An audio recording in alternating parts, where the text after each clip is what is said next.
tugire ukwizera bene data, kuko uku kwizera niko kuzotuma tubona Imana. Uku kwizera iyi Mana dusenga itabonekana, iyi Mana dusenga tutayibona, iyi Mana dusenga nuko yibereye mu ijuru, tugire ukwizera.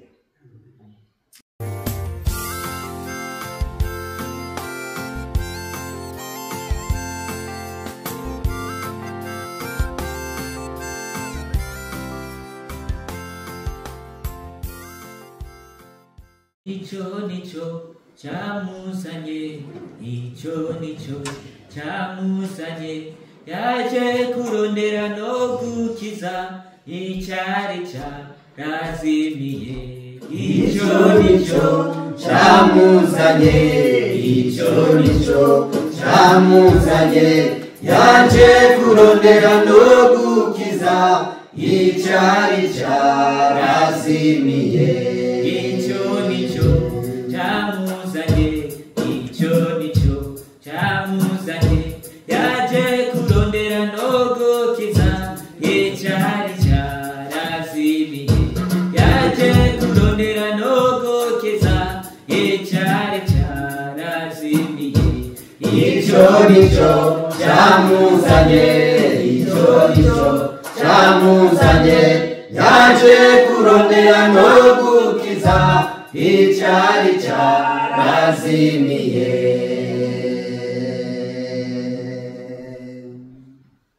Nuko nongeye kubaramutsa amahoro y'Imana bane namwe ishengero ry'Umwami. Amen. Hanyuma turanezerewe kuba turi hano, kuko iki aricyo cyazanye Umwami Yesu kugira ngo akize icyari cyarazimiye. None rero nagomba ndabasabe gatoya tutarinjira mu ijambo ry'Imana, mufashe indirimbo y'amajana 311 mu Giswahili, amajana 311.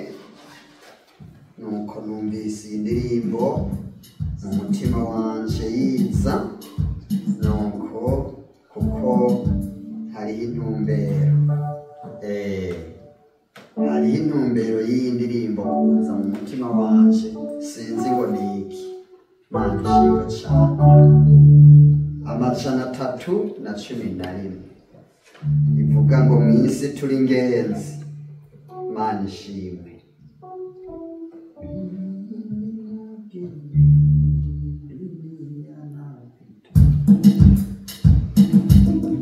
Mimi ni mgeni dunia napita, nijitafutia mali ya mbinguni, malaika wananiita mbinguni. Sasa hii siyo nchi yangu tena, Bwana Yesu unafiki mwema, nisipofika unifanyeje Bwana, malaika wananiita mbinguni. Sasa hii siyo nchi yangu tena.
Ni kweli kabisa, Bwana Yesu amesimama mlangoni, nuko yuko anatuita.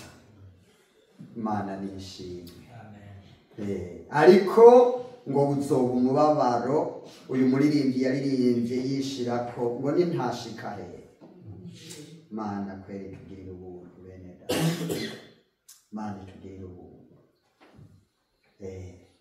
Tuze dusaba Imana, dusaba Imana uzoshika mw'ijuru bene data. Imana ni nziza. Nubwo duhura n'ibibazo, nubwo duhura n'ibitugora, nubwo turi mu ntambara zikomeye, ariko dusaba Imana tuze dushike mw'ijuru. Imana ni nziza. Uyu muririmbyi nuko indirimbo yagumye iza muri jewe, yagumye iza muri jewe. Imana ishimwe. Turanezerewe bene data kuba turi hano mu mwanya nk'uyu w'ubuntu. Uyu ni umwanya w'ubuntu bene data. Hariho benshi nuko bitakunze ko babona izuba ry'uno munsi. Hariho benshi bitakunze ko bongera guhumeka, ariko wewe nanje turi hano mu mwanya nk'uyu mwiza, mwanya wo gushimira Imana, mwanya w'ubuntu, mwanya w'imbabazi, n'umwanya w'imbabazi bene data. Ego kweli Imana nishimye. Ndanezerewe nuko kuba umwami anyemereye kongera guhagarara imbere y'iri koraniro. Ndanezerewe bene data, kandi aha n'ubuntu sinzi jewe mu migabo yiwanje uyu munsi mu byiyumviro by'iwanje sinari uza gusenga oya sinari uza gusenga ariko Mana ni nziza mu byiyumviro by'iwanje n'imigabo yiwanje sinari uza gusenga ariko Imana yabonye ko ari byiza shika mu ngoro y'Imana. Imana nishimye kandi nabo muhira nari nase kubibabwira nase nagombye kubibabwira biranga ariko nanezerejwe nuko ningene Mana yatugiriye ubuntu tukabona duhaye dukora ibikorwa dutamye duhaye dukora ibikorwa nuko bikomeye cyo cyaciye kindemesha ndumva yuko nza kugenda ku rusengero naho biba gute ego kabisa sinaruhuza ngaha ku rusengero neza ariko Imana ni nziza. None rero turanezerewe bene data twumvise amajambo menshi amajambo meza ari muri iriya ndirimbo y'190 amajambo avuga ngo twizigire nde Yesu, twizigire Yesu, tumwizigire n'uwo kwizigirwa. Amajambo ari muri iriya ndirimbo y'232 nuko amajambo yavuga ku umunezero umunezero amashimwe kuri Yesu, amashimwe kuri Yesu. Mana ni nziza. Sifa kwa Yesu Mwokozi wangu arisikia ombi langu. Sifa kwa Yesu. Ni kweli, sifa kwa Yesu. Anasikia maombi yetu. Mana ishimwe cyane. None rero sinobatevya bene data tugira twumva ijambo ry'Imana, ijambo rivuga ku kwizera. Niryo numva muri aka kanya gato ijambo ryo kwizera. Habeho kwizera bene data. Kuko na Yesu yarabivuze mu ijambo ryiwe. Aravuga ati mupfe kwizera gusa. Mupfe kwizera gusa. Byose birakora iki? Birashoboka. Dusoma amajambo y'Imana ari hariya muri Mariko 11. Duca dusenga Imana. Nta byinshi ifise uza kubyumva ibyo nari kuvuga uza kubyumva mwaya majambo y'Imana. Ego kabisa. Mariko 11. Dusome Mariko 11. Mana ni nziza. Mana iradukunda. Mariko 11 kuri ujya murongo wa 20. N'amajambo boba wamisoma canke boba wamisoma na hirya y'ejo. Amajambo akomeye cyane. Niri jambo ryo kwizera. 11 ku murongo wa 20. Abafise Bibiliya z'ikirundi ni 56. Sikurere inomero 56. Hanyuma reka dusome woba yahabonye dusomera amajambo nuko ku murongo wa 20 nuko acageza hajya ku murongo wa 24 gusa. Umusukoni Yesu yatumye babona wubi yigisha ibyo gusenga. Bukeye kare bariko barahita babona wa musukoni wahereye ku mizi wakabiranye. Petero yibutse aramubwira ati mwigisha wa musukoni wavumye wakabiranye. Yesu aramwishura arababwira ati mwamane kwizera Imana. Ndababwira ukuri yuko umuntu wese yobwira uyu musokoni ati shinguka utahe mu kiyaga, yobwira uyu musozi ati shinguka utahe mu kiyaga, ntabikekeranye mu mutima, ariko akizera yuko icyo avuze bikorwa azokibona. 24 nicyo gitumye mbabwira yuko ibyo musenga cyangwa musaba byose mwizere yuko mubihawe kandi muzobibona. Mwami Yesu, turagushimiye kuri uwo kwizigirwa, turagushimiye kubw'aya majambo. Haleluya! Aya majambo n'ayawe Yesu.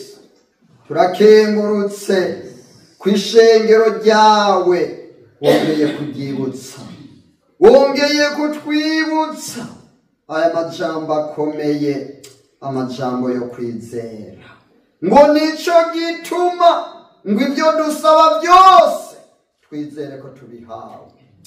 Urakoze, uri Imana uduhe kwizera kugeza kuri wa munsi w'inzamba aho izowivugiye. Urakoze kubyumvise, mu izina ry'Umwami wacu Yesu Kristo tubisabye, amen. Imana ihabwe icyubahiro. N'aya majambo shengero ry'umwami, umwami yaduhaye kugira ngo twongere kwibukanya kuri uno munsi uri hejuru y'izuba. Ijambo ryo gukora iki? Kwizera. Ijambo ryo kwizera gusa. Mana ishimwe cyane. Tugire ukwizera bene data, kuko uku kwizera niko kuzotuma tubona Imana. Uku kwizera, iyi Mana dusenga itabonekana, iyi Mana dusenga tutayibona, iyi Mana dusenga nuko yibereye mu ijuru. Tugire ukwizera. Mana ishimwe cyane.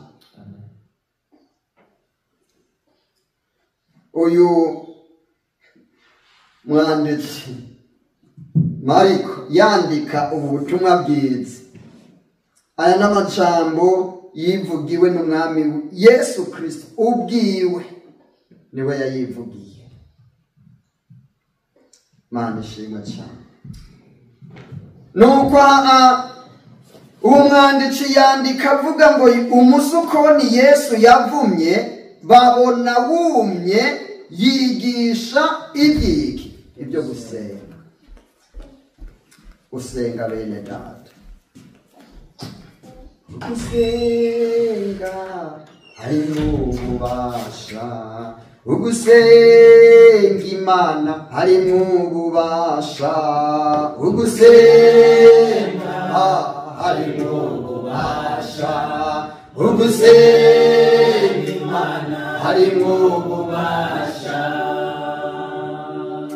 Gusenga harimo ububasha bene data. Mana ni nziza.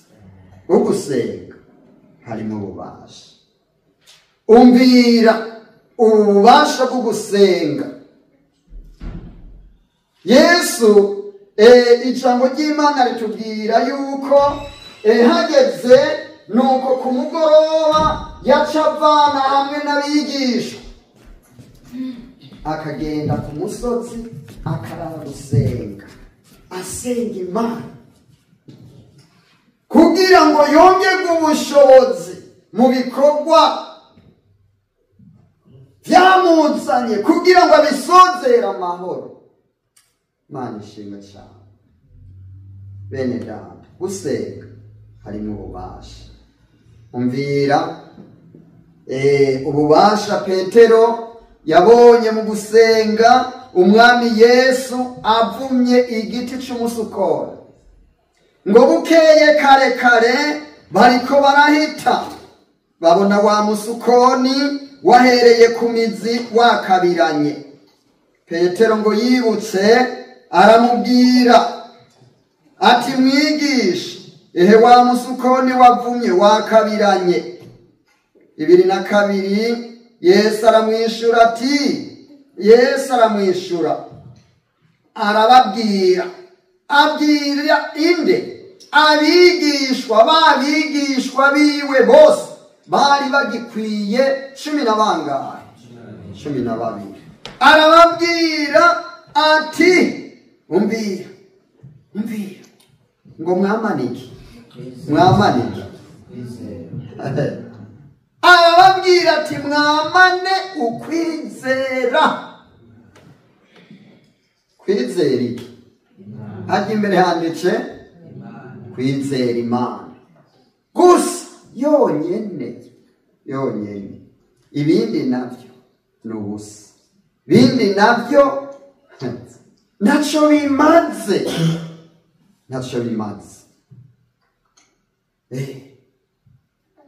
Mana yawe icyubahiro.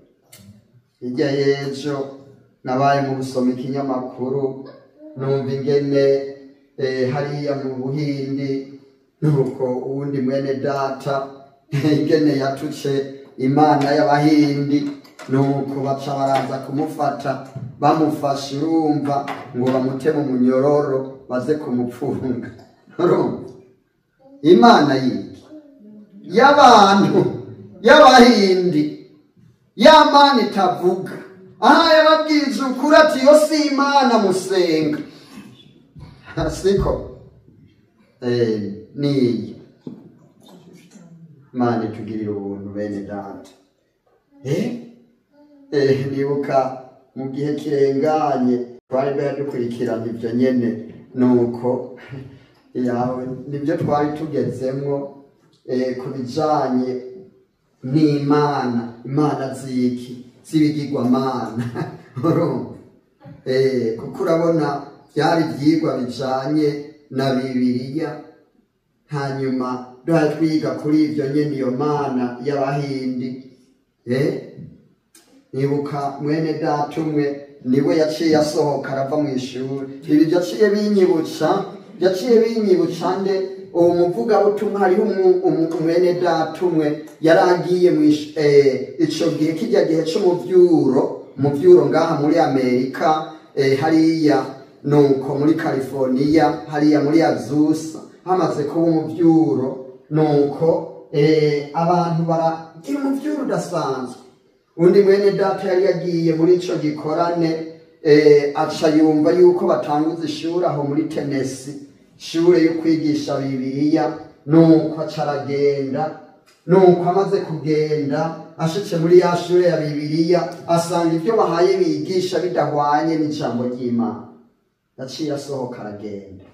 Urumva inyigisho ziki zitagira ikima. None rero aho Yesu we gusa avuga ati nuko twamaniki ukwizera Imana. Iyi Mana tutabona ikora ibikomeye. Iyi Mana tutabona ni Imana ihambaye, ni Imana izotugirira neza bene data.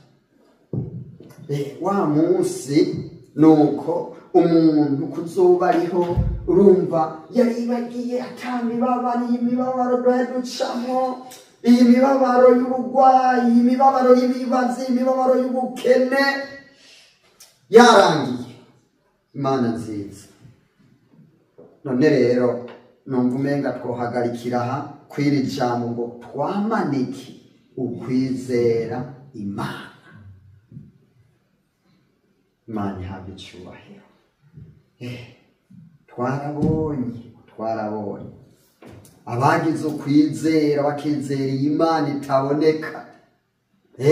Iyi Mana atari ikigirwamana, iyi Mana atari izo mana z'Abahindi, iyi Mana atari izo mana z'ibiti n'amabuye, iyi Mana atari ikigirwamana, ni Imana yo gusenga, ni Imana yo kwizera.